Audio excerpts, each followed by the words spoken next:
ਦੂਜੇ ਹਫ਼ਤੇ ਵਿੱਚ ਤੁਹਾਡਾ ਸਵਾਗਤ ਹੈ। ਇਹ ਇਸ ਦੂਜੇ ਹਫ਼ਤੇ ਦਾ ਪਹਿਲਾ ਮੋਡਿਊਲ ਹੈ। ਪੂਰੇ ਪਿਛਲੇ ਹਫ਼ਤੇ ਅਸੀਂ ਸਟੈਂਡਰਡ ਓਸੀਲੇਟਰ ਨੂੰ ਦੇਖਿਆ ਸੀ, ਜੋ ਸ਼ਾਇਦ ਸਾਰੇ ਫਿਜ਼ਿਕਸ ਵਿਗਿਆਨ ਵਿੱਚ ਸਭ ਤੋਂ ਮਹੱਤਵਪੂਰਨ ਅਤੇ ਸਰਲ ਮਾਡਲਾਂ ਵਿੱਚੋਂ ਇੱਕ ਹੈ। ਇਸ ਹਫ਼ਤੇ ਵਿੱਚ ਅਸੀਂ ਡੈਂਪਡ ਓਸੀਲੇਟਰ ਨੂੰ ਦੇਖਾਂਗੇ। ਇਸ ਲਈ ਸਾਨੂੰ ਇਹ ਧਿਆਨ ਵਿੱਚ ਰੱਖਣਾ ਚਾਹੀਦਾ ਹੈ ਕਿ ਸਟੈਂਡਰਡ ਓਸੀਲੇਟਰ, ਜੋ ਅਸੀਂ ਪਿਛਲੇ ਹਫ਼ਤੇ ਦੇਖਿਆ ਸੀ, ਸਿਸਟਮ ਦੀ ਕੁੱਲ ਊਰਜਾ ਇੱਕ ਸਥਿਰ ਸੀ। ਪਰ ਜਦੋਂ ਤੁਸੀਂ ਰੀਅਲਿਸਟਿਕ ਓਸੀਲੇਟਰ ਨੂੰ ਦੇਖਦੇ ਹੋ, ਹੁਣ ਤੁਸੀਂ ਉਦਾਹਰਨ ਲਈ ਬਗੀਚੇ ਵਿੱਚ ਜਾ ਕੇ ਇੱਕ ਝੂਲੇ ਨੂੰ ਓਸੀਲੇਸ਼ਨ ਦੇ ਸਕਦੇ ਹੋ, ਅਤੇ ਤੁਸੀਂ ਵੇਖੋਗੇ ਕਿ ਕੁਝ ਸਮੇਂ ਬਾਅਦ ਇਹ ਹਾਲਟ ਤੇ ਆਏਗਾ। ਜਾਂ ਜੇਕਰ ਤੁਹਾਡੇ ਕੋਲ ਇੱਕ ਬਲੋਕ ਅਤੇ ਸਪਰਿੰਗ ਹੈ ਤਾਂ ਬਲੋਕ ਨੂੰ ਇੱਕ ਧੱਕਾ ਦਿਓ, ਅਤੇ ਇਹ ਘੁੰਮਣਾ ਸ਼ੁਰੂ ਕਰ ਦੇਵੇਗਾ, ਪਰ ਕੁਝ ਸਮੇਂ ਬਾਅਦ ਇਹ ਦੁਬਾਰਾ ਹਾਲਟ ਹੋ ਜਾਵੇਗਾ। ਇਸ ਲਈ ਇਹ ਸਭ ਇਸ ਲਈ ਹੋਇਆ ਕਿਉਂਕਿ ਤੁਸੀਂ ਇਸ ਨੂੰ ਲਗਾਤਾਰ ਊਰਜਾ ਦੀ ਸਪਲਾਈ ਨਹੀਂ ਕਰ ਰਹੇ ਹੋ, ਜੋ ਸ਼ੁਰੂਆਤੀ ਊਰਜਾ ਜੋ ਤੁਸੀਂ ਦਿੰਦੇ ਹੋ, ਮੂਲ ਰੂਪ ਵਿੱਚ ਇਹ ਕੁਝ ਫ੍ਰਿਕਸ਼ਨਲ ਫੋਰਸ ਦੇ ਵਿਰੁੱਧ ਕੰਮ ਕਰਦੇ ਹੋਏ ਖਤਮ ਹੋ ਜਾਂਦੀ ਹੈ। ਇਹਨਾਂ ਵਿੱਚੋਂ ਬਹੁਤ ਸਾਰੇ ਮਾਮਲਿਆਂ ਵਿੱਚ ਰੈਜ਼ਿਸਟੈਂਸ ਸਰੀਰ ਦੇ ਆਲੇ-ਦੁਆਲੇ ਦੀ ਹਵਾ ਤੋਂ ਆਉਂਦਾ ਹੈ, ਜੋ ਓਸੀਲੇਟਿੰਗ ਹੁੰਦੀ ਹੈ। ਸਾਨੂੰ ਉਹਨਾਂ ਯਥਾਰਥਵਾਦੀ ਪ੍ਰਭਾਵਾਂ ਨੂੰ ਜੋੜਨ ਦੀ ਲੋੜ ਹੈ, ਅਤੇ ਇਹ ਦੇਖਣ ਦੀ ਲੋੜ ਹੈ ਕਿ ਓਸੀਲੇਟਰ ਵਿੱਚ ਕੀ ਤਬਦੀਲੀਆਂ ਹੁੰਦੀਆਂ ਹਨ। ਉਦਾਹਰਨ ਲਈ, ਅਸੀਂ ਹੇਠ ਲਿਖੀਆਂ ਚੀਜ਼ਾਂ ਤੇ ਵਿਚਾਰ ਕਰ ਸਕਦੇ ਹਾਂ। ਇੱਥੇ ਖੱਬੇ ਪਾਸੇ ਸਟੈਂਡਰਡ ਓਸੀਲੇਟਰ ਸਪਰਿੰਗ ਵਾਲਾ ਬਲੋਕ ਹੈ, ਪਰ ਸੱਜੇ ਪਾਸੇ ਮੇਰੇ ਕੋਲ ਉਹੀ ਓਸੀਲੇਟਰ ਹੈ, ਪਰ ਕਾਫੀ ਵੱਡੀ ਵਿਸਕੋਸਿਟੀ ਦੇ ਨਾਲ ਕੁਝ ਤਰਲ ਦੇ ਅੰਦਰ ਪਾਓ। ਹੁਣ ਜੇਕਰ ਮੈਂ ਦੂਜਾ ਓਸੀਲੇਟਰ ਨੂੰ ਚਲਾਵਾਂ, ਇਹ ਅਣੂਆਂ ਤੋਂ ਵੱਡੀ ਮਾਤਰਾ ਵਿੱਚ ਰਗੜ ਦਾ ਸਾਹਮਣਾ ਕਰੇਗਾ, ਜੋ ਕਿ ਬਲੋਕ ਦੇ ਆਲੇ-ਦੁਆਲੇ ਹਨ, ਅਤੇ ਇਹ ਰਾਈਟ ਹੈਂਡ ਸਾਈਡ ਓਸੀਲੇਟਰ ਨਾਲੋਂ ਬਹੁਤ ਤੇਜ਼ੀ ਨਾਲ ਰੁਕ ਜਾਵੇਗਾ। ਇਸ ਲਈ ਅਸੀਂ ਆਪਣੇ ਗਣਿਤਿਕ ਸਮੀਕਰਨਾਂ ਵਿੱਚ ਇਹਨਾਂ ਦੇ ਪ੍ਰਭਾਵਾਂ ਨੂੰ ਦੇਖਣ ਜਾ ਵਾਲੇ ਹਾਂ ਕਿ ਅਸੀਂ ਓਸੀਲੇਟਰ ਲਈ ਲਿਖਾਂਗੇ। ਹੁਣ ਅਸੀਂ ਅਜਿਹਾ ਕਰਨ ਤੋਂ ਪਹਿਲਾਂ ਸਾਨੂੰ ਸਾਡੀਆਂ ਗਣਿਤਿਕ ਸਮੀਕਰਨਾਂ ਨੂੰ ਹੱਲ ਕਰਨ ਲਈ ਕੁਝ ਹੋਰ ਟੂਲ ਜੋੜਨੇ ਹੋਣਗੇ। ਇਸ ਲਈ ਆਓ ਅਸੀਂ ਸਟੈਂਡਰਡ ਇਕੁਏਸ਼ਨ ਤੇ ਵਾਪਸ ਚਲੀਏ ਕਿ ਅਸੀਂ ਸਟੈਂਡਰਡ ਹਾਰਮੋਨਿਕ ਓਸੀਲੇਟਰ ਲਈ ਹੇਠਾਂ ਲਿਖਿਆ ਸੀ ਕਿ ਸਮੀਕਰਨ d² plus ਓਮੇਗਾ ਸਕੁਏਅਰ ਬਰਾਬਰ 0 ਸੀ। ਦੁਬਾਰਾ ਆਪਣੇ ਆਪ ਨੂੰ ਯਾਦ ਦਿਵਾਉਣ ਲਈ, ਇਹ ਬੁਨਿਆਦੀ ਫਿਜ਼ਿਕਸ ਹੈ, ਜੋ ਕਿ ਵਿਸਥਾਪਨ ਦੇ ਰੀਸਟੋਰਿੰਗ ਬਲਾਂ ਨੂੰ ਬਹਾਲ ਕਰਨਾ ਹੈ, ਅਤੇ ਅਸੀਂ ਇਹ ਵੀ ਦੇਖਿਆ ਹੈ ਕਿ ਤੁਸੀਂ ਇਸ ਲਈ ਹੱਲ ਲਿਖ ਸਕਦੇ ਹੋ। ਇੱਕ ਸੰਭਵ ਹੱਲ ਹੈ ਇਹ sin ਓਮੇਗਾ t ਪਲਸ ਇੱਕ ਫੇਜ਼ ਫੈਕਟਰ ਹੈ, ਜੋ ਕਿ ਫਾਈ ਹੈ।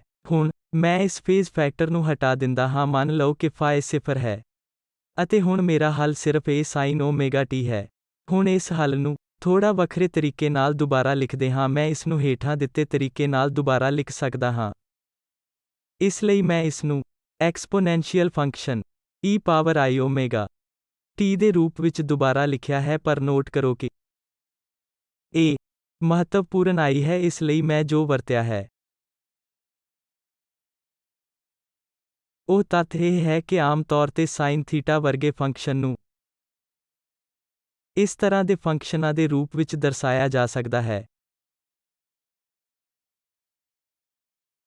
ਜੇਕਰ ਤੁਸੀਂ ਸਾਈਨ ਅਤੇ ਕੋਸਾਈਨ ਫੰਕਸ਼ਨਾਂ ਨੂੰ ਦੁਬਾਰਾ ਲਿਖਣ ਦੇ ਇਸ ਤਰੀਕੇ ਤੋਂ ਜਾਣੂ ਨਹੀਂ ਹੋ, ਮੈਂ ਤੁਹਾਨੂੰ ਬੇਨਤੀ ਕਰਦਾ ਹਾਂ ਕਿ ਤੁਸੀਂ ਵਾਪਸ ਜਾਓ ਅਤੇ ਸਾਈਨ ਫੰਕਸ਼ਨਾਂ ਅਤੇ ਕੋਸਾਈਨ ਫੰਕਸ਼ਨਾਂ ਨੂੰ ਕਿਵੇਂ ਲਿਖਣਾ ਹੈ, ਉਸ ਬੈਕਗ੍ਰਾਉਂਡ ਨੂੰ ਜਾਣੋ, ਅਤੇ ਅਸਲ ਵਿੱਚ e⁻i ਥੀਟਾ ਅਤੇ e⁻i ਥੀਟਾ ਦੇ ਰੂਪ ਵਿੱਚ ਸਾਰੇ ਟ੍ਰਿਗਨੋਮੈਟ੍ਰਿਕ ਫੰਕਸ਼ਨ ਹਨ। ਹੁਣ ਆਪਣੀ ਮੁੱਖ ਕਹਾਣੀ ਵੱਲ ਵਾਪਸ ਚੱਲਦੇ ਹਾਂ।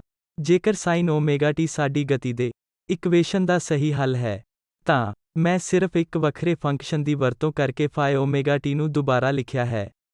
ਇਸ ਲਈ ਜਿਸਦਾ ਮਤਲਬ ਹੈ ਕਿ ਇਹਨਾਂ ਵਿੱਚੋਂ ਹਰ ਇੱਕ ਫੰਕਸ਼ਨ ਮੇਰੀ ਡਿਫਰੈਂਸ਼ੀਅਲ ਇਕੁਏਸ਼ਨ ਦਾ ਹੱਲ ਵੀ ਹੋਣਾ ਚਾਹੀਦਾ ਹੈ।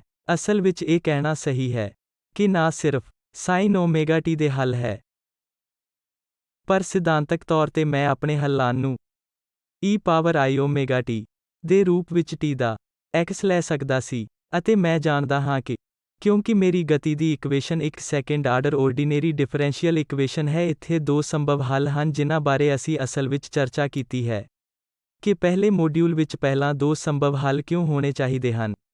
ਦੂਜਾ ਸੰਭਵ solution e power minus I omega t ਹੋ ਸਕਦਾ ਹੈ। ਇਸ ਲਈ ਮੈਂ ਇੱਕ e power I omega t plus b e power minus I omega t ਦੇ ਵਾਂਗ ਇੱਕ ਹੋਰ ਆਮ ਹੱਲ ਲਿਖ ਸਕਦਾ ਹਾਂ। ਇਹ ਅਸਲ ਵਿੱਚ ਗਤੀ ਦੇ ਇਸ ਇਕੁਏਸ਼ਨ ਦਾ ਇੱਕ ਸੰਭਵ ਹੱਲ ਹੈ। ਪਹਿਲਾਂ ਸਾਡੇ ਕੋਲ ਸੰਭਵ ਹੱਲ ਵਜੋਂ ਸਾਈਨ ਅਤੇ ਕੋਸਾਈਨ ਸਨ। ਹੁਣ ਅਸੀਂ ਦੇਖਦੇ ਹਾਂ ਕਿ ਨਾ ਸਿਰਫ ਸਾਈਨ ਅਤੇ ਕੋਸਾਈਨ ਬਲਕਿ e power I omega t ਅਤੇ e power minus I omega t ਦਾ ਸੁਮੇਲ ਵੀ ਇੱਕ ਸੰਭਵ ਹੱਲ ਹੋਵੇਗਾ। ਅਤੇ ਦੁਬਾਰਾ ਮੈਂ ਤੁਹਾਨੂੰ ਬੇਨਤੀ ਕਰਦਾ ਹਾਂ ਕਿ ਤੁਸੀਂ ਜਾਓ ਅਤੇ ਗਤੀ ਦੇ ਇਸ ਇਕੁਏਸ਼ਨ ਵਿੱਚ x ਨੂੰ ਸਬਸਟੀਟਿਊਟ ਕਰੋ ਅਤੇ ਵੇਖੋ ਕਿ ਇਹ ਸੱਚਮੁੱਚ ਸੰਤੁਸ਼ਟ ਹੈ। ਸੰਪੂਰਨਤਾ ਲਈ ਮੈਂ ਕੋਸ ਥੀਟਾ ਲਈ ਵਿਸਤਾਰ ਲਿਖਦਾ ਹਾਂ। ਇੱਥੇ e power I theta plus e power minus I theta ਨੂੰ 2 ਨਾਲ ਭਾਗ ਕੀਤਾ ਜਾਵੇਗਾ। ਇੱਕ ਸਵਾਲ ਹੈ ਕਿ ਤੁਸੀਂ t ਦੇ x ਬਾਰੇ ਸੋਚਣਾ ਚਾਹੋਗੇ ਜਾਂ x ਖੁਦ ਹੀ ਡਿਸਪਲੇਸਮੈਂਟ ਹੈ, ਇੱਕ ਬਹੁਤ ਹੀ ਫਿਜ਼ੀਕਲ ਕੁਆਂਟੀਟੀ। ਅਸੀਂ ਇਹ ਪੁੱਛ ਰਹੇ ਹਾਂ ਕਿ ਟਾਈਮ ਦੇ ਫੰਕਸ਼ਨ ਵਾਂਗ ਡਿਸਪਲੇਸਮੈਂਟ ਕੀ ਹੈ। ਹੁਣ ਅਸੀਂ ਦੇਖਦੇ ਹਾਂ ਕਿ ਅਸੀਂ ਇਹਨਾਂ ਕੰਪਲੈਕਸ ਫੰਕਸ਼ਨਾਂ ਦੇ ਰੂਪ ਵਿੱਚ ਡਿਸਪਲੇਸਮੈਂਟ ਲਿਖਣ ਦੇ ਯੋਗ ਹਾਂ। ਅਤੇ ਇਹ I ਜੋ -1 ਦਾ ਸਕੁਆਇਰ ਰੂਟ ਹੈ, ਉਸ ਨਾਲ ਇਹ ਫੰਕਸ਼ਨ ਗੁੰਝਲਦਾਰ ਬਣਦਾ ਹੈ। ਹੁਣ ਸਵਾਲ ਇਹ ਹੋਵੇਗਾ ਕਿ ਜੇ ਮੇਰਾ ਡਿਸਪਲੇਸਮੈਂਟ ਅਸਲ ਫਿਜ਼ੀਕਲ ਕੁਆਂਟੀਟੀ ਹੈ, ਇਸ ਦੀ ਲੰਬਾਈ ਦੇ ਮਾਪ ਹਨ ਤਾਂ ਇਹ ਕਿਵੇਂ ਕਿਸੇ ਕਲਪਨਾਤਮਕ ਪਾਰਟ ਦੇ ਨਾਲ ਕਿਸੇ ਗੁੰਝਲਦਾਰ ਫੰਕਸ਼ਨ ਦੇ ਬਰਾਬਰ ਕਿਵੇਂ ਹੋ ਸਕਦਾ ਹੈ? ਸਪਸ਼ਟ ਤੌਰ ਤੇ ਜਵਾਬ ਇਹ ਹੈ ਕਿ ਤੁਸੀਂ ਸੰਭਵ ਹੱਲਾਂ ਵਜੋਂ e ਪਾਵਰ I ਜਾਂ e power minus I omega t ਦੀ ਵਰਤੋਂ ਕਰ ਸਕਦੇ ਹੋ। ਪਰ ਜਦੋਂ ਤੁਸੀਂ ਅੰਤ ਵਿੱਚ ਸ਼ੁਰੂਆਤੀ ਸਥਿਤੀਆਂ ਵਿੱਚ ਰੱਖਣਾ ਚਾਹੁੰਦੇ ਹੋ ਅਤੇ ਇਸ ਨੂੰ ਕੁਝ ਰੀਅਲਿਸਟਿਕ ਓਸੀਲੇਟਰ ਨਾਲ ਮੈਚ ਕਰਨਾ ਚਾਹੁੰਦੇ ਹੋ, ਹਮੇਸ਼ਾ ਇਹ ਹੋਵੇਗਾ ਕਿ ਇਹ ਅਜਿਹੇ ਜੋੜਿਆਂ ਵਿੱਚ ਆਉਂਦਾ ਹੈ ਅਤੇ ਇਸ ਤਰ੍ਹਾਂ ਰੱਦ ਹੋ ਜਾਵੇਗਾ ਕਿ ਫਾਈਨਲ ਡਿਸਪਲੇਸਮੈਂਟ ਵੈਲੋਸਿਟੀ ਅਤੇ ਐਕਸਲਰੇਸ਼ਨ ਜੋ ਤੁਸੀਂ ਪ੍ਰਾਪਤ ਕਰਨ ਜਾ ਰਹੇ ਹੋ, ਹਮੇਸ਼ਾ ਇੱਕ ਰੀਅਲ ਨੰਬਰ ਹੋਵੇਗਾ। ਆਓ ਇਸ ਗੁੰਝਲਦਾਰ ਹੱਲ ਬਾਰੇ ਥੋੜਾ ਹੋਰ ਸਮਝਣ ਦੀ ਕੋਸ਼ਿਸ਼ ਕਰੀਏ। ਮੈਂ ਇਹ ਦੱਸਣ ਲਈ ਕੀ ਕੀਤਾ ਸੀ ਕਿ ਸ਼ਾਇਦ t ਡਿਸਪਲੇਸਮੈਂਟ ਦਾ x ਨੂੰ e power I omega t ਵਾਂਗ ਲਿਖਿਆ ਜਾ ਸਕਦਾ ਹੈ। ਜਿਵੇਂ ਮੈਂ ਕਿਹਾ ਹੈ ਕਿ ਇਹ ਇੱਕ ਸੰਭਵ ਹੱਲ ਹੈ ਜਿਸ ਦੀ ਤੁਸੀਂ ਪੁਸ਼ਟੀ ਕਰ ਸਕਦੇ ਹੋ ਕਿ ਇਹ ਅਸਲ ਵਿੱਚ ਇੱਕ ਹੱਲ ਹੈ। ਕਿ ਅਸੀਂ ਇਸ ਨੂੰ ਆਪਣੇ ਓਸੀਲੇਟਰ ਦ੍ਰਿਸ਼ਟੀਕੋਣ ਤੋਂ ਕਿਵੇਂ ਸਮਝਦੇ ਹਾਂ? ਅਜਿਹਾ ਕਰਨ ਦਾ ਤਰੀਕਾ ਇਹ ਹੈ ਕਿ ਇਸ ਨੂੰ ਕੰਪਲੈਕਸ ਪਲੇਨ ਵਾਂਗ ਦੇਖਣਾ ਹੈ। ਇਸ ਲਈ ਕੁਝ ਇਸ ਤਰ੍ਹਾਂ ਦਾ ਇੱਕ ਕੰਪਲੈਕਸ ਨੰਬਰ ਹੈ। ਮੈਂ ਇਸ ਨੂੰ e power I omega t ਨੂੰ ਵੱਖ ਕਰ ਦਿੰਦਾ ਹਾਂ। ਕੰਪਲੈਕਸ ਨੰਬਰ ਨੂੰ ਦਰਸਾਉਣ ਦਾ ਇੱਕ ਹੋਰ ਤਰੀਕਾ ਇਹ ਹੈ ਕਿ ਇਸ ਦਾ ਇੱਕ ਰੀਅਲ ਪਾਰਟ ਹੈ ਅਤੇ ਇੱਕ ਕਾਲਪਨਿਕ ਪਾਰਟ u ਪਲੱਸ I ਵੀ ਹੈ। ਅਤੇ ਕੰਪਲੈਕਸ ਐਨਾਲਿਸਿਸ ਤੇ ਤੁਹਾਡੇ ਪਹਿਲੇ ਅਧਿਐਨਾਂ ਤੋਂ ਤੁਸੀਂ ਪਹਿਲਾਂ ਹੀ ਦੇਖਿਆ ਹੋਵੇਗਾ ਕਿ a square u square plus v square ਹੈ ਅਤੇ ਓਮੇਗਾ t ਦਾ tan v ਬਾਏ u ਦੇ ਬਰਾਬਰ ਹੈ। ਇਸ ਸਭ ਨੂੰ ਆਰਗੰਡ ਪਲੇਨ ਵਿੱਚ ਚੰਗੀ ਤਰ੍ਹਾਂ ਦੇਖਿਆ ਜਾ ਸਕਦਾ ਹੈ। ਇਸ ਲਈ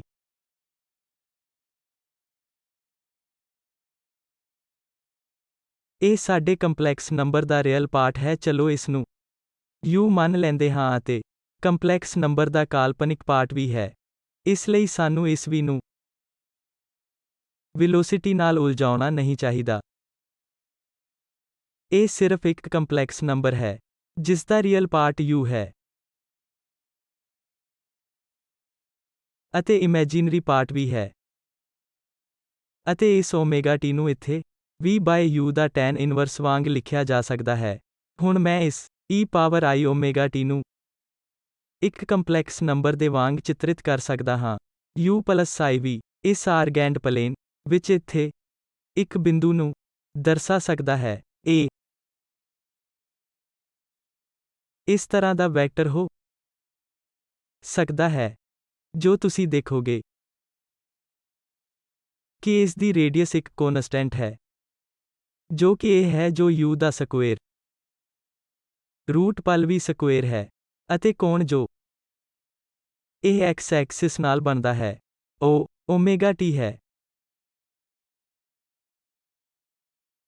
ਹੁਣ ਜੇਕਰ ਤੁਹਾਨੂੰ ਯਾਦ ਹੈ ਕਿ t ਉਹ ਚੀਜ਼ ਹੈ ਜੋ ਬਦਲ ਰਹੀ ਹੈ, ਇਸ ਲਈ ਇਹ ਟਾਈਮ ਦੇ ਨਾਲ ਵੱਧਦਾ ਜਾ ਰਿਹਾ ਹੈ। ਜੋ ਅਸੀਂ ਦੇਖ ਰਹੇ ਹਾਂ ਅਸਲ ਵਿੱਚ ਇਹ ਲਾਲ ਪੁਆਇੰਟ ਇਸ ਸਾਈਕਲ ਦੇ ਨਾਲ ਅੱਗੇ ਵਧ ਰਿਹਾ ਹੈ, ਹਰ ਵੇਲੇ ਇੱਕ ਕੌਨਸਟੈਂਟ ਦੀ ਵੈਲਿਊ ਨੂੰ ਰੱਖਦਾ ਹੈ। ਇਸ ਲਈ ਇਹ ਟਾਈਮ ਵਧਣ ਦੇ ਨਾਲ ਇਸ ਚੱਕਰ ਤੇ ਅੱਗੇ ਵਧ ਰਿਹਾ ਹੈ, ਅਤੇ ਓਮੇਗਾ ਐਂਗੂਲਰ ਫ੍ਰੀਕੁਐਂਸੀ ਹੈ।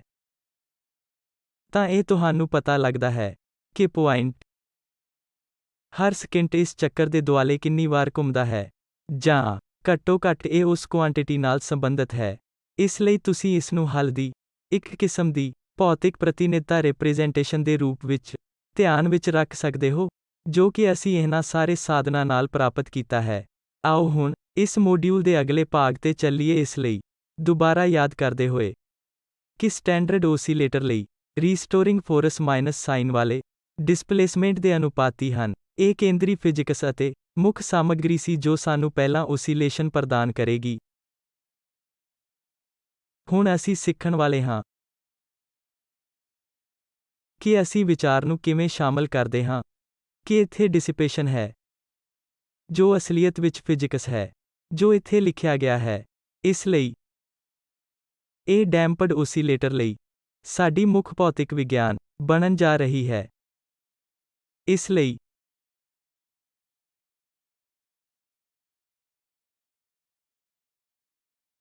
ਡੈਂਪਿੰਗ ਫੋਰਸ ਇਸ ਨੂੰ ਵੈਲੋਸਿਟੀ ਦੇ ਅਨੁਪਾਤਕ ਮੰਨੀ ਜਾਵੇਗੀ। ਇਸ ਲਈ ਇਹ ਉਹ ਮਹੱਤਵਪੂਰਨ ਤੱਤ ਹੈ ਜਿਸ ਨੂੰ ਮੈਂ ਗਤੀ ਦੇ ਇਕੁਏਸ਼ਨ ਵਿੱਚ ਸ਼ਾਮਲ ਕਰਨ ਜਾ ਰਿਹਾ ਹਾਂ। ਇਸ ਲਈ ਜੇਕਰ ਮੇਰਾ ਸਟੈਂਡਰਡ ਓਸੀਲੇਟਰ ਤੋਂ ਮੈਨੂੰ ਗਤੀ ਦਾ ਇਹ ਇਕੁਏਸ਼ਨ ਮਿਲਿਆ, ਤਾਂ ਇੱਥੇ m ਪੁੰਜ ਹੈ ਅਤੇ s ਸਟਿਫਨੈਸ ਕੋਂਸਟੈਂਟ ਹੈ। ਜਦੋਂ ਤੱਕ ਡੈਂਪਡ ਓਸੀਲੇਟਰ ਦੀ ਗੱਲ ਹੈ, ਮੈਂ ਗਤੀ ਦੇ ਇਸ ਇਕੁਏਸ਼ਨ ਨੂੰ ਐਕਸਪੈਂਡ ਕਰਨ ਜਾ ਰਿਹਾ ਹਾਂ। ਮੈਨੂੰ ਇਸ ਨੂੰ ਹੇਠ ਲਿਖੇ ਤਰੀਕੇ ਨਾਲ ਦੁਬਾਰਾ ਲਿਖਣ ਦਿਓ। ਇਸ ਲਈ ਮੇਰੇ ਕੋਲ mx double dot plus s x ਹੋਵੇਗਾ। ਅਤੇ ਹੁਣ ਮੈਂ ਡਿਸਿਪੇਸ਼ਨ ਦੇ ਕਾਰਨ ਵੈਲੋਸਿਟੀ ਦੇ ਅਨੁਪਾਤਕ ਹੋਣ ਤੇ ਫੋਰਸ ਨੂੰ ਪੇਸ਼ ਕਰਾਂਗਾ।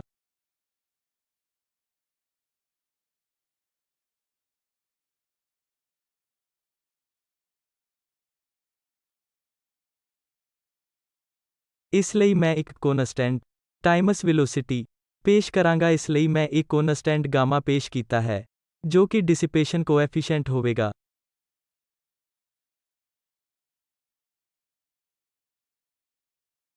ਇਸ ਕੁਆਂਟੀਟੀ ਗਾਮਾ ਵਿੱਚ ਪ੍ਰਤੀ ਯੂਨਿਟ ਵੈਲੋਸਿਟੀ ਫੋਰਸ ਦੇ ਮਾਪ ਹੋਣਗੇ।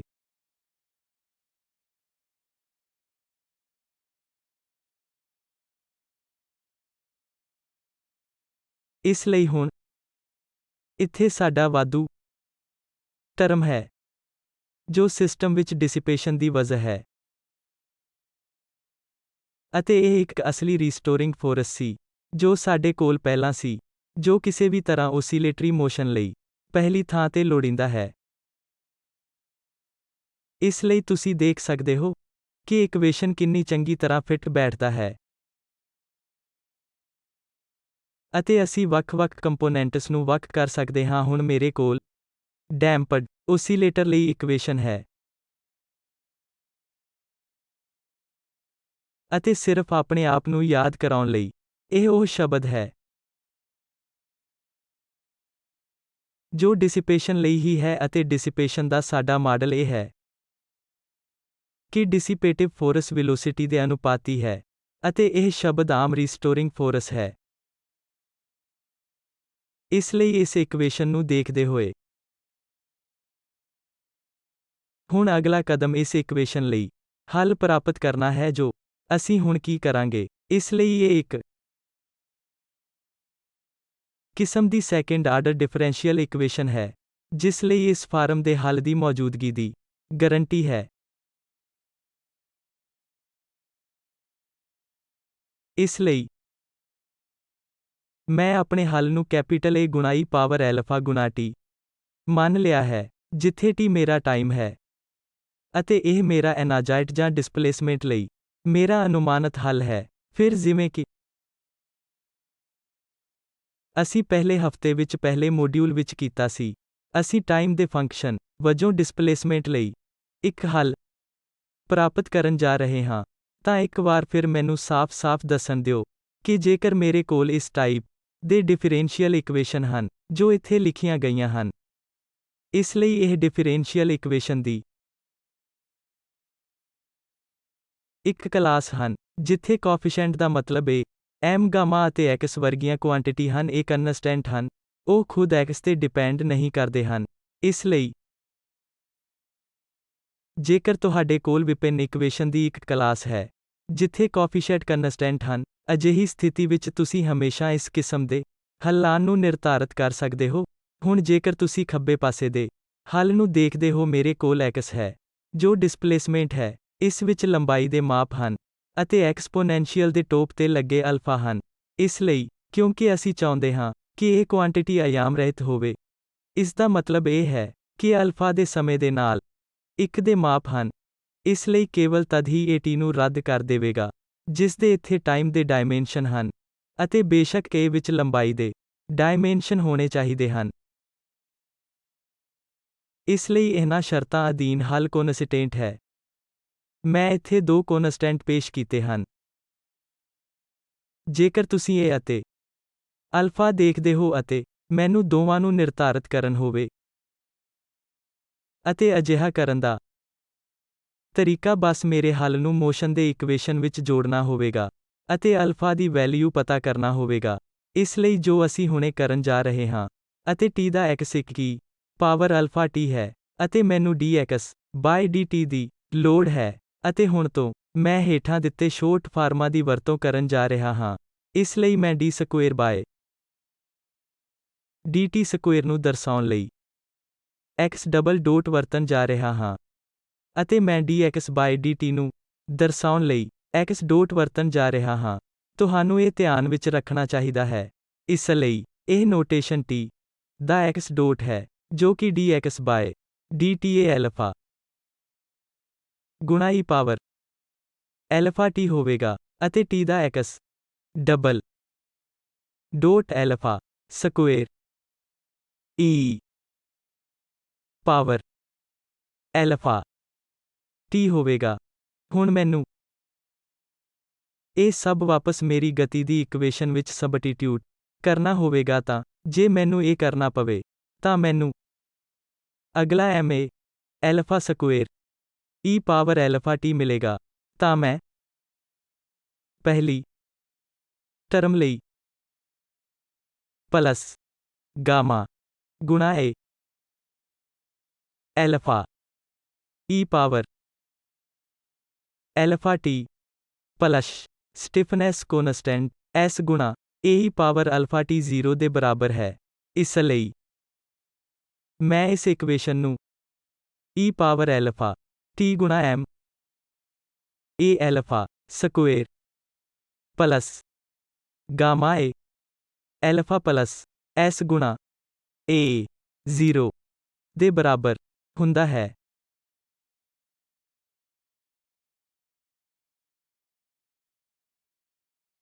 ਇਸ ਲਈ ਇਹਨਾਂ ਹਾਲਤਾਂ ਵਿੱਚ ਸਾਨੂੰ ਇਸ ਕੁਆਂਟੀਟੀ ਨੂੰ 0 ਦੇ ਬਰਾਬਰ ਲੈਣਾ ਚਾਹੀਦਾ ਹੈ, ਕਿਉਂਕਿ ਦੂਸਰਾ ਜੋ ਕਿ e ਪਾਵਰ ਅਲਫਾ t ਹੈ, ਇੱਕ ਐਕਸਪੋਨੈਂਸ਼ੀਅਲ ਫੰਕਸ਼ਨ ਹੈ ਅਤੇ 0 ਹੋਣਾ ਜ਼ਰੂਰੀ ਨਹੀਂ ਹੈ। t ਦੀ ਆਰਬਿਟਰੇਰੀ ਵੈਲਿਊ ਇਹ ਇਕੁਏਸ਼ਨ ਜੋ ਤੁਸੀਂ ਵੇਖਦੇ ਹੋ, ਕੁਆਡਰਿਕ ਅਤੇ ਅਲਫਾ ਨੂੰ ਪਰਿਭਾਸ਼ਿਤ ਕਰਦੀ ਹੈ। ਇਸ ਲਈ ਜੇਕਰ ਤੁਹਾਨੂੰ ਯਾਦ ਹੈ ਕਿ ਮੈਂ ਇਹ ਪਤਾ ਲਗਾਉਣਾ ਚਾਹੁੰਦਾ ਹਾਂ ਕਿ ਅਲਫਾ ਦੀ ਵੈਲਿਊ ਕੀ ਹੈ, ਇਸ ਸ਼ਰਤ ਤੇ ਕਿ ਮੇਰਾ ਮੰਨਿਆ ਗਿਆ ਹੱਲ ਸਹੀ ਹੈ, ਅਤੇ ਮੇਰਾ ਮੰਨਿਆ ਹੱਲ 1 ਪਾਵਰ ਅਲਫਾ t ਹੈ।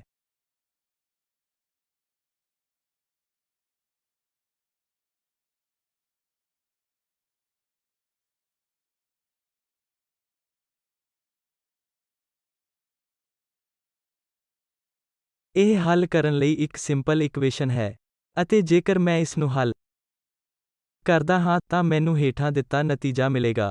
ਇਸ ਲਈ ਮੈਨੂੰ ਇਸ ਨਾਲ ਅਲਫਾ ਦੇ ਸੰਭਾਵੀ ਵੈਲਿਊ ਮਿਲੀ ਹੈ। ਹੁਣ ਮੈਂ ਪੂਰਾ ਹੱਲ ਲਿਖ ਸਕਦਾ ਹਾਂ। ਅਤੇ ਅਸਲ ਵਿੱਚ ਮੇਰੇ ਇਕੁਏਸ਼ਨ ਨੇ ਪਲਸ ਦੇ ਨਾਲ ਅਲਫਾ 1 ਦੇ ਦੋ ਸੰਭਵ ਵੈਲਿਊ ਨੂੰ ਮੰਨਿਆ ਹੈ।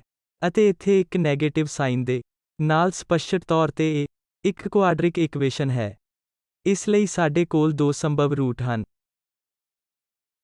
ਹੁਣ ਮੈਨੂੰ ਅਖੀਰਕਾਰ ਹੱਲ ਲਿਖਣ ਦਿਓ। ਜੇਕਰ ਤੁਹਾਨੂੰ ਯਾਦ ਹੈ ਕਿ ਸਾਡਾ ਅਸਲ ਹੱਲ 1 ਪਾਵਰ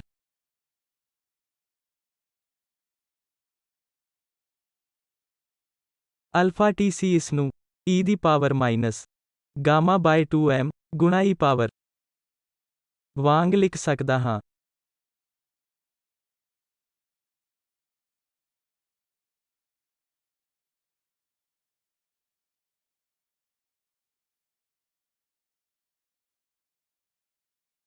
ਜਦੋਂ ਮੈਂ ਪੋਜ਼ਿਟਿਵ ਸਾਈਨ ਦੀ ਵਰਤੋਂ ਕਰਦਾ ਹਾਂ ਤਾਂ ਮੇਰੇ ਕੋਲ ਇੱਕ ਸੰਭਵ ਹੱਲ ਹੁੰਦਾ ਹੈ, ਅਤੇ ਜਦੋਂ ਮੈਂ ਨੈਗੇਟਿਵ ਸਾਈਨ ਦੀ ਵਰਤੋਂ ਕਰਦਾ ਹਾਂ ਤਾਂ ਮੈਂ ਸਿਧਾਂਤਕ ਤੌਰ ਤੇ ਦੂਜਾ ਹੱਲ ਕੱਢ ਸਕਦਾ ਹਾਂ, ਜੋ ਕਿ e power minus gamma by 2m ਹੈ। ਅਫਸੋਸ ਹੈ ਕਿ ਇੱਥੇ t ਹੈ gamma square by 4m square minus s by m ਗੁਣਾ t ਦਾ ਪਾਵਰ ਮਾਈਨਸ ਸਕੁਏਰ ਰੂਟ ਹੋਵੇਗਾ। ਇਸ ਲਈ ਮੇਰੇ ਕੋਲ ਦੋ ਹੱਲ ਹਨ ਅਤੇ ਤੁਸੀਂ ਪੁਸ਼ਟੀ ਕਰ ਸਕਦੇ ਹੋ ਕਿ ਇਹ ਦੋਵੇਂ ਅਰਥਾਂ ਵਿੱਚ ਸੁਤੰਤਰ ਹੱਲ ਹਨ। ਕਿ ਤੁਸੀਂ ਸਿਰਫ ਇੱਕ ਕੌਨਸਟੈਂਟ ਨੂੰ ਗੁਣਾ ਕਰਕੇ ਦੂਜੇ ਤੋਂ ਇੱਕ ਹੱਲ ਪ੍ਰਾਪਤ ਨਹੀਂ ਕਰ ਸਕਦੇ। ਇਸ ਲਈ ਮੇਰਾ ਆਮ ਹੱਲ ਹੇਠ ਲਿਖੇ ਰੂਪ ਦਾ ਹੋਵੇਗਾ। ਇਸ ਲਈ ਜੇਕਰ ਤੁਸੀਂ ਇਕੁਏਸ਼ਨ ਨੂੰ ਦੇਖਦੇ ਹੋ ਜੋ ਤੁਸੀਂ ਲਿਖਿਆ ਹੈ, ਇਸ ਲਈ ਸਾਡੀ ਉਮੀਦ ਦੇ ਅਨੁਸਾਰ ਇਸ ਦੇ ਦੋ ਹਿੱਸੇ ਹਨ ਕਿ ਦੋ ਸੁਤੰਤਰ ਹੱਲ ਹੋਣੇ ਚਾਹੀਦੇ ਹਨ, ਸਿਰਫ ਇਸ ਲਈ ਕਿਉਂਕਿ ਅਸੀਂ ਇਸ ਕਿਸਮ ਦੇ ਦੂਜੇ ਕ੍ਰਮ ਦੇ ਅੰਤਰ ਇਕੁਏਸ਼ਨ ਨੂੰ ਹੱਲ ਕਰ ਰਹੇ ਹਾਂ। ਅਤੇ ਅਸੀਂ ਅਗਲੀ ਕਲਾਸ ਵਿੱਚ ਇਸ ਹੱਲ ਦੀ ਵਰਤੋਂ ਕਰਨ ਜਾ ਰਹੇ ਹਾਂ ਅਤੇ ਵਿਸ਼ਲੇਸ਼ਣ ਕਰਾਂਗੇ ਕਿ ਇਸ ਕੋਲ ਦੇ ਵੱਖ-ਵੱਖ ਸੰਭਵ ਭੌਤਿਕ ਮੈਨੀਫੈਸਟੇਸ਼ਨ ਕੀ ਹਨ, ਅਤੇ ਸਪਸ਼ਟ ਤੌਰ ਤੇ ਇਸ ਕੁਆਂਟੀਟੀ ਤੇ ਨਿਰਭਰ ਕਰਦਾ ਹੈ ਜੋ ਇੱਥੇ ਅੰਦਰ ਦਾ ਰੂਟ ਹੈ। ਇਸ ਲਈ ਇਹ ਕੁਆਂਟੀਟੀ ਜਾਂ ਤਾਂ ਪੋਜ਼ਿਟਿਵ ਹੋਵੇਗਾ ਜਾਂ 0 ਜਾਂ ਨੈਗੇਟਿਵ ਹੋ ਸਕਦੀ ਹੈ, ਅਤੇ ਇਸ ਕੁਆਂਟੀਟੀ ਦੇ ਸਾਈਨ ਦੇ ਅਨੁਸਾਰ ਹੋ ਸਕਦੀ ਹੈ। ਅਸੀਂ ਵੱਖ-ਵੱਖ ਕਿਸਮਾਂ ਦੀ ਡਾਇਨਾਮਿਕਸ ਦੇਖਣ ਜਾ ਰਹੇ ਹਾਂ। ਜੋ ਵੀ ਡਾਇਨਾਮਿਕਸ ਹੋਵੇ, ਇੱਥੇ ਇਹਨਾਂ ਦੋਵਾਂ ਹੱਲਾਂ ਵਿੱਚ ਇਹ ਪਹਿਲੀ ਟਰਮ ਹੈ ਜੋ ਕਿ e power minus gamma by 2m ਗੁਣਾ t ਅਤੇ ਗਾਮਾ, ਜੇਕਰ ਤੁਹਾਨੂੰ ਯਾਦ ਹੈ ਕਿ ਤੁਹਾਡਾ ਡਿਸਿਪੇਸ਼ਨ ਕੋਐਫੀਸ਼ੀਐਂਟ ਹੈ। ਇਹ ਤੁਹਾਨੂੰ ਦੱਸਦਾ ਹੈ ਕਿ ਡਿਸਪਲੇਸਮੈਂਟ ਟਾਈਮ ਇੱਕ ਫੰਕਸ਼ਨ ਦੇ ਤੌਰ ਤੇ ਡਿਕੇ ਹੋਣ ਵਾਲਾ ਹੈ, ਭਾਵੇਂ ਇਸ ਨੂੰ ਗੁਣਾ ਕਰਨ ਵਾਲੀ ਕੁਆਂਟੀਟੀ ਨਾਲ ਕੀ ਹੁੰਦਾ ਹੈ। ਅਸੀਂ ਪਹਿਲੇ ਸਾਈਨ ਨੂੰ ਦੇਖ ਰਹੇ ਹਾਂ ਕਿ ਹੱਲ ਵਿੱਚ ਡਿਸਿਪੇਸ਼ਨ ਦਿਖਾਈ ਦੇ ਰਿਹਾ ਹੈ। ਅਗਲੇ ਮੋਡਿਊਲ ਵਿੱਚ ਹੱਲ ਦੇ ਵੇਰਵੇ ਵੇਖਾਂਗੇ।